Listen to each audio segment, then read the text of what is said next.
This is Rogers TV.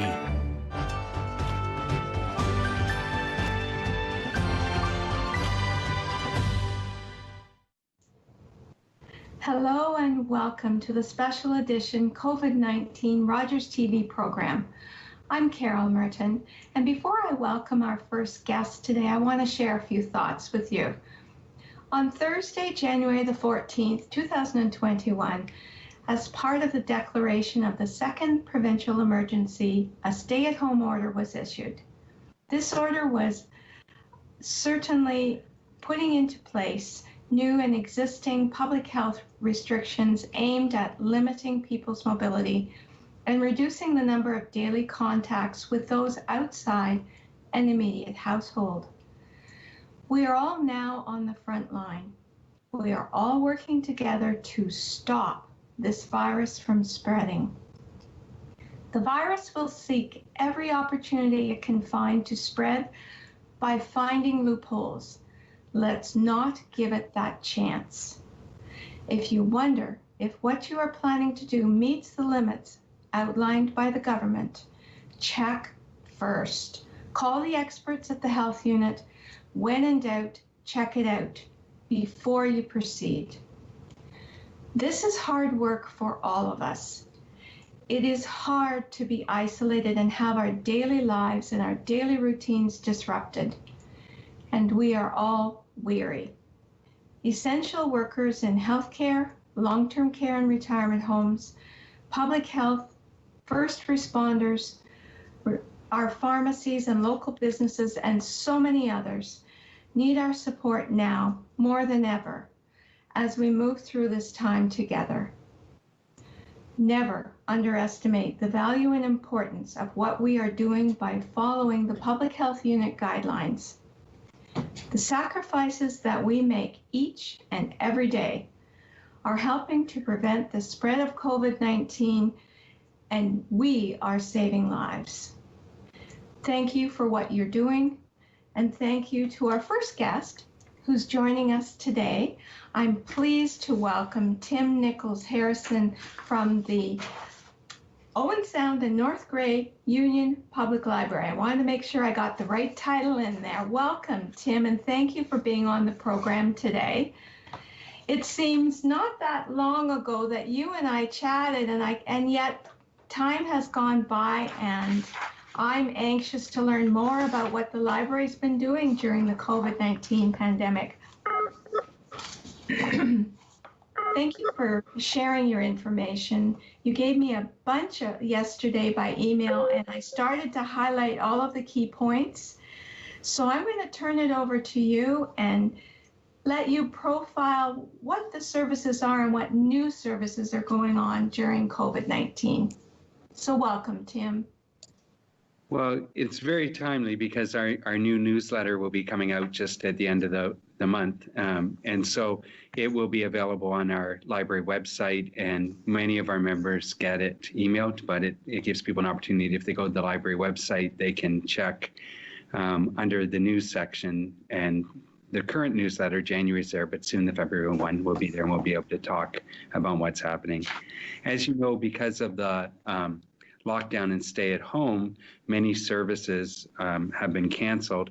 We've been fortunate that the province has said that curbside is considered an essential service, so we are able to still provide some support for people's educational and entertainment and employment needs as it connects to the library. So we are pleased about that. Things are a bit challenging. Most of our staff are working each day from home, and we're running a very small group in the building, usually less than 5 people. So it's challenging for us to get through things, and we've had to pivot and try to come up with the best way to deliver the service. And that's really our curbside model that we have been doing, and you can see. So people can go onto the library website and sign in with their library card and their PIN number, and then they can place holds on books. So they can search through the catalog, find things that they're interested in, place a hold on the materials, and that can be audio books, magazines, DVDs, and then we'll get them, and we'll get the hold notice. We'll deal with that, but we'll take it the extra step, and we actually sign the material out to the person's card, and then we're putting them in a paper bag and setting them on a table, and then the public can just come to our front door, they ring the bell, we answer the door, and they tell us their name, and we get their books, DVDs, whatever the materials are. And they're to wear masks when they come to pick up their items, correct? Yes. Yeah. I'm in a room here by myself, but I have my mask for. Yeah, I saw you sit down and I saw it in your hand, but not that you should wear it at the moment, but just so that the public is aware that even though they're going to be picking something up, that the expectation is that they wear a mask. Yeah, and the expectation in our building for our staff, of course, in any space where they're dealing with anyone, is that we need to have those masks on too. Obviously, we're really want to do our best to keep everyone as safe as possible. And that safety involves when materials are returned to the library, we are asking that they just be put in the outside book drop. Sometimes people like to hand them to us. Unfortunately, at this point, please put them in the book drop. And then we're quarantining them for up to a week, so that there's very little evidence that it actually might be on the materials. But as far as just keeping the public concern minimized, we are taking that step of making sure that the materials are quarantined.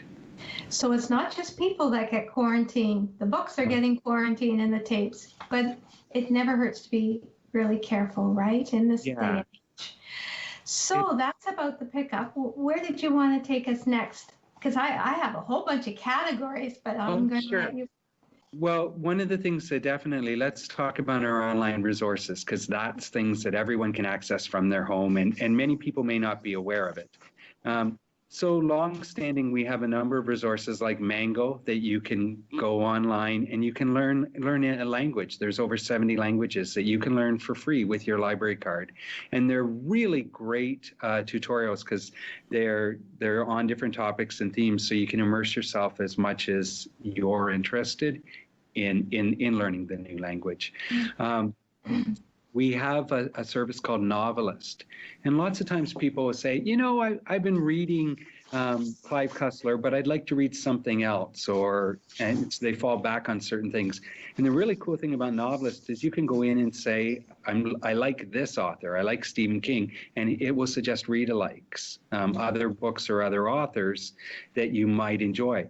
But the really cool part is, and especially because we're all sort of stuck in our homes, you can say, I've always wanted to go to Utah or the Caribbean or Antarctica. And you can put into Novelist that you want books featuring that area.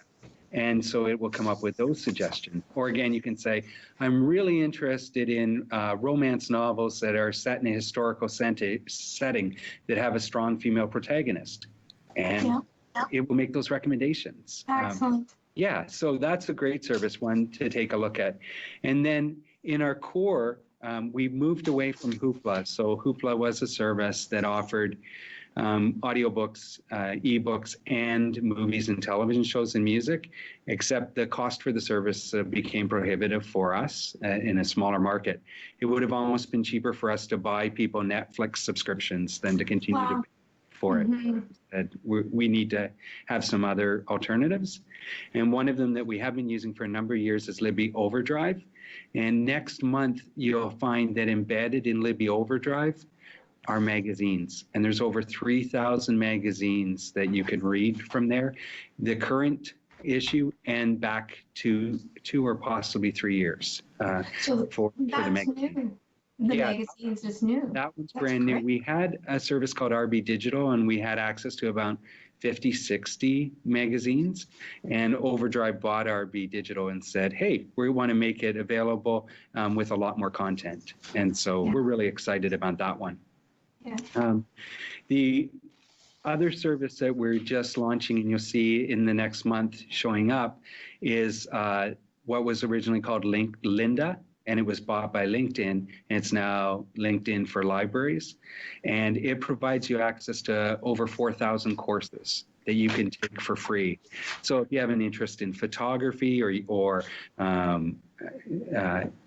decorating, languages, public speaking, it runs in the gamut. Everything you can think of as a topic, there's a course there that you can take for free with your library card.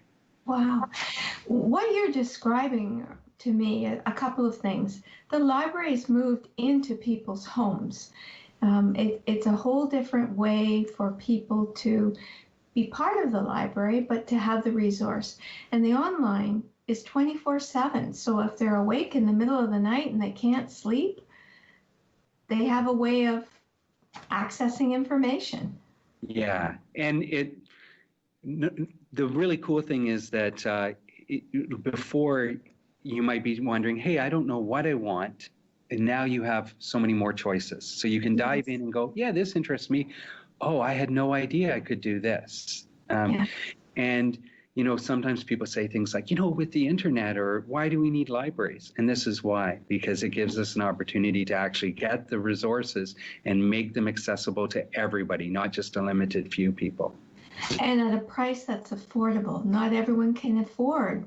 Yeah. Even, we take a lot for granted, but there are many people who could not even afford a Netflix subscription. So, it helps across the spectrum for people to have equal access or equitable access.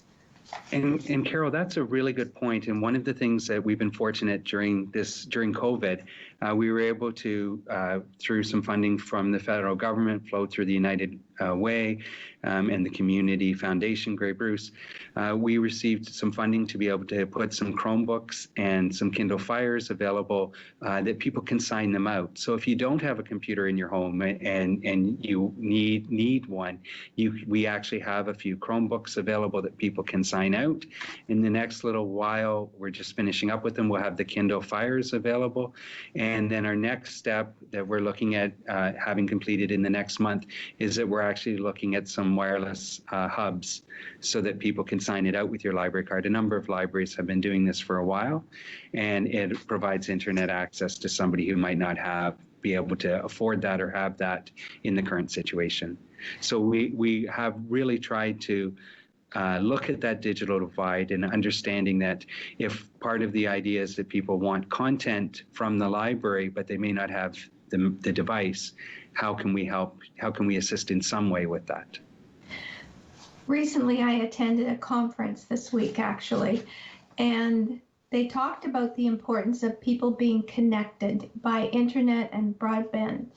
And for the first time, it was raised as a right, not a privilege, but a right, just like we have the right to have clean water and access to services, because then we're not denying people the opportunity to access library services online.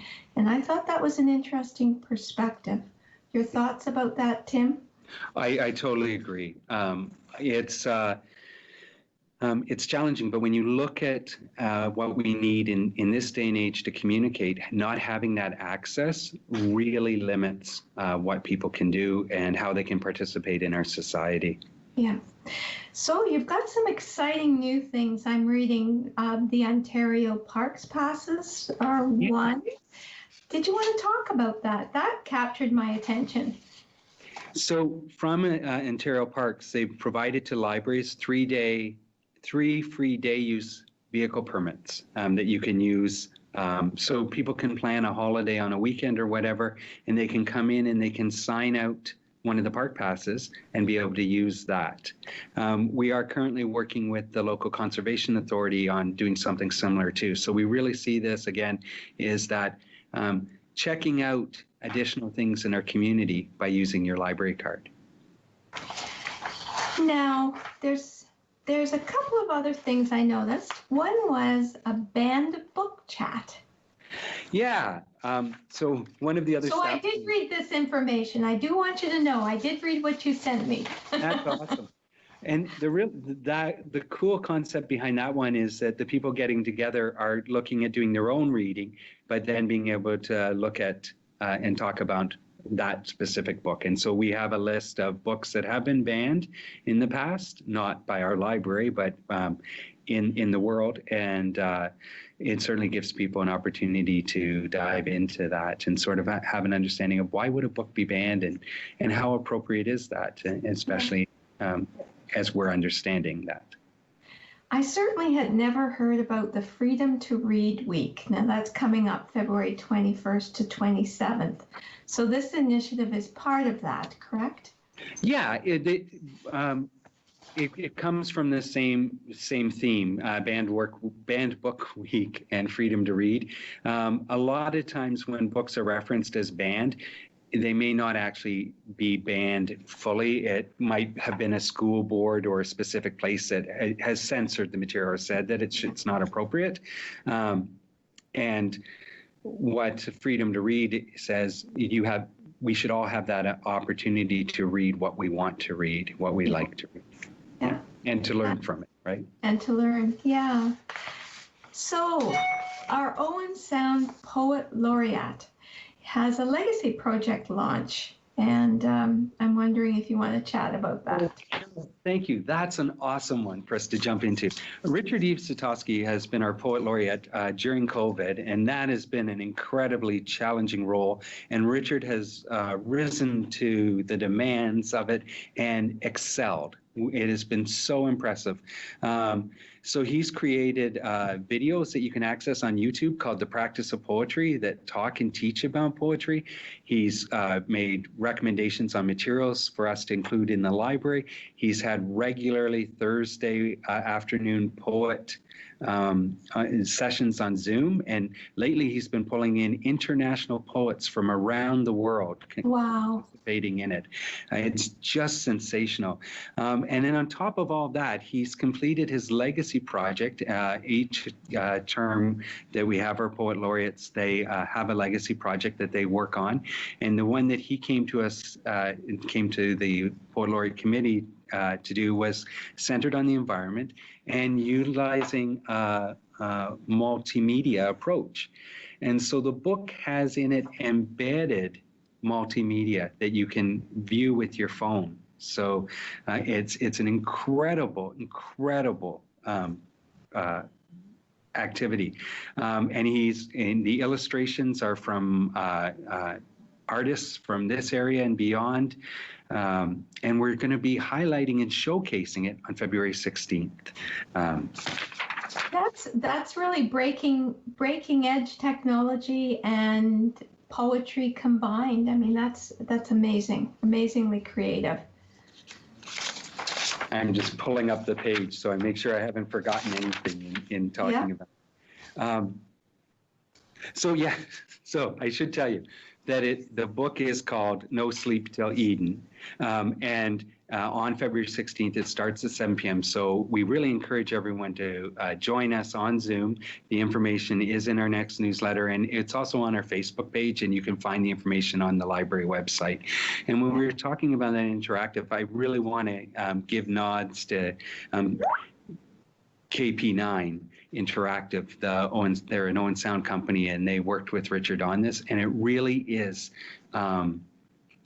state-of-the-art technology. They're leading cutting edge in the world doing this stuff, and it's happening here from Owen Sound. So it's really phenomenal for us to get a chance to showcase it and highlight it in Richard's work and the creativity that Richard's done with it. So a big shout out certainly to Richard, and also I understand that it was published by the Ginger Press. Yes. So a big shout out to the Ginger Press as well. And there are still books available. If you want to order one, you can. Yeah. Excellent. And we have library copies too. I also noticed that you now have library to school programming. Yeah, so we have incredible youth service specialists who come up with great things to do. And one of the things they realized is that with the closure, it was challenging to get books and interact with the schools. So they designed a whole library to school program where teachers can let us know a theme or a set, and we can put together a set of books or materials, resources, and they can be picked up and shared in the school. And then based on that, we realized that some families might enjoy that as well. So we have a bundle of books that you can let us know, hey, I'm interested in dinosaurs, or I have a 6-year-old and they're into other planets or whatever. And we can create a bundle of books and materials, resources that they can take home. Excellent. And they're doing virtual visits too, right? Virtual class visits. Yeah, and which there's I thought was neat. If you check out on our Facebook page, there's a video where one of our staff, Cassie, and her dog showcase a trip to the library, and it's really cute. So if you have a couple minutes, go take a look at that. It's a really nice overview of children's services.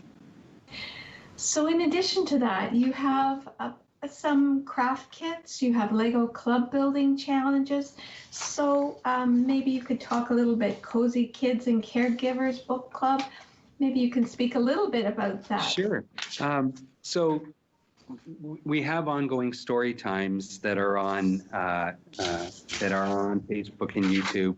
But what we've also done is created a couple of new book clubs and tried to structure them. So there's actually one for very young children with their caregivers, and each month they choose a different book and they go through it and have that as an opportunity. And we also have a book club where people have said, I don't really want to be on Zoom or Skype or do these things, but I would really like a chance to chat about a book regularly. So we've created one where people can join and they just participate by email. So we're really trying to look at all the different ways that we can connect with our community and provide support to them, understanding that being so isolated right now is challenging for a lot of us. Yeah. For sure. So I'm also reading, you're doing a promotion of Press Reader. Yes. And also there's a library YouTube channel. Yes. Yeah. We have the library YouTube channel, we have an Instagram, and we have Facebook, and there's content on all of those. On the YouTube channel, we have Richard's practice of poetry. We have our Lego club pieces on there. The story times are shared there. So there's a lot of material that you can access online about the library. And we even have a video of our fireplace. Really? Yes, because people have told us, I like coming in and sitting at the fireplace and reading. So we have a little short video of that. That is amazing. Wow. Library without walls, that's for sure.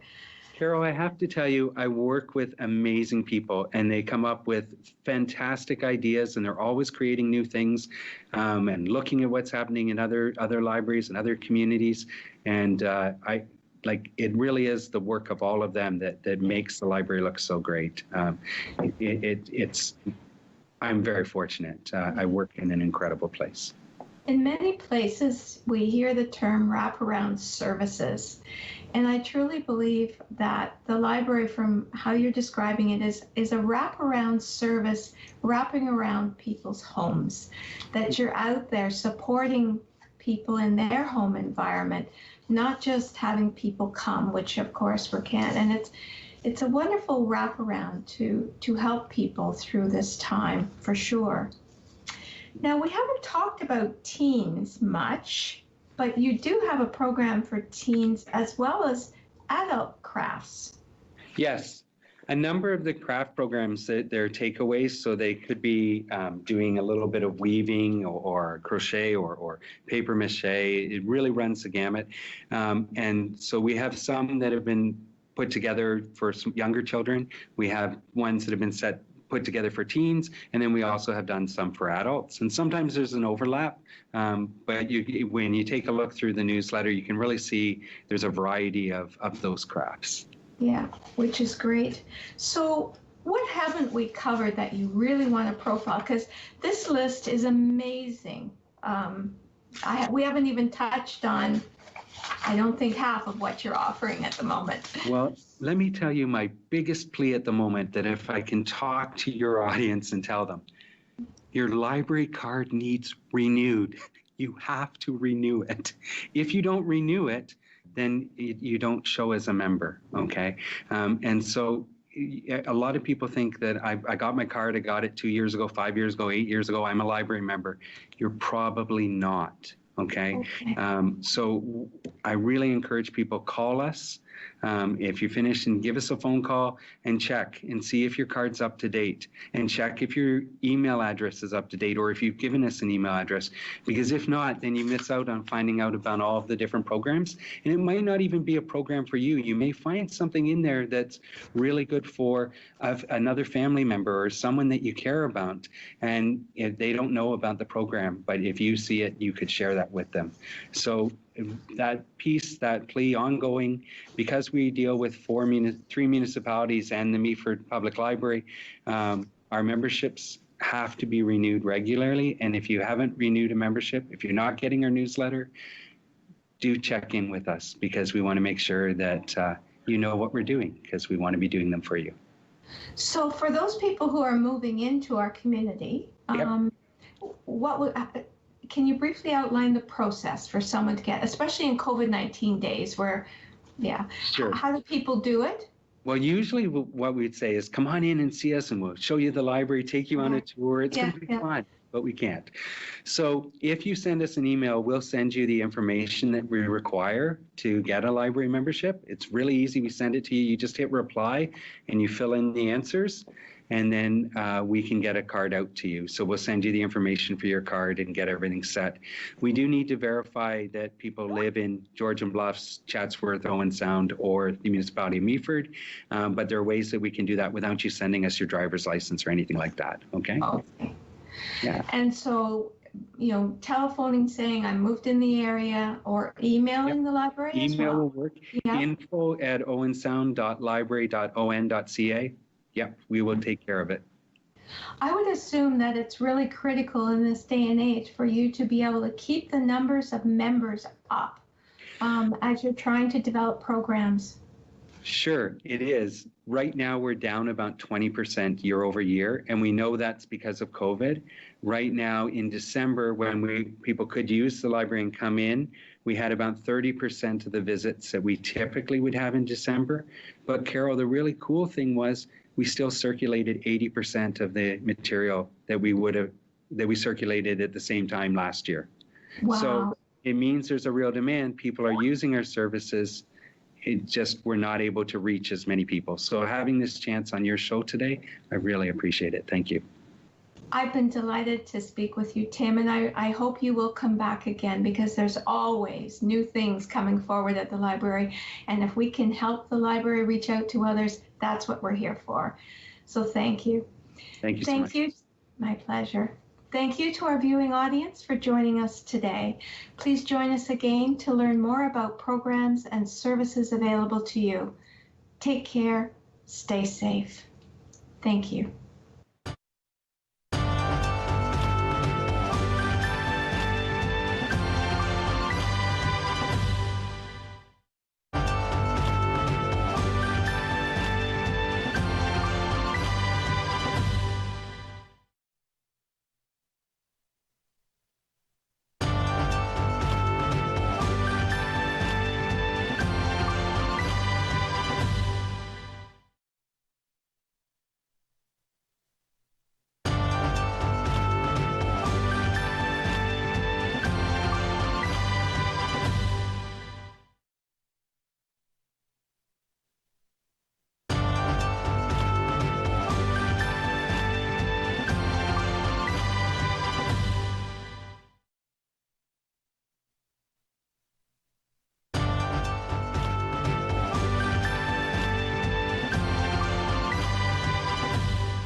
This program is brought to you by Ignite TV.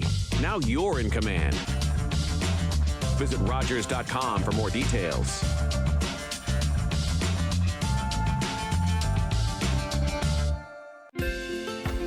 Call the Rogers TV viewer response line.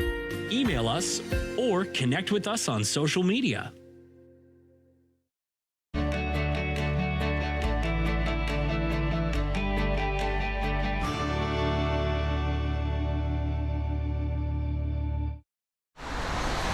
Are you the type who would keep going or stop? It's not easy to stop when you have an addiction. Legalizing cannabis won't stop addiction. It trivializes its consumption. Let's be vigilant. If you need help, visit portage.ca. With NHL Center Ice, you get a premium ticket to the games you want every night of the season. Catch every key out-of-market matchup each week.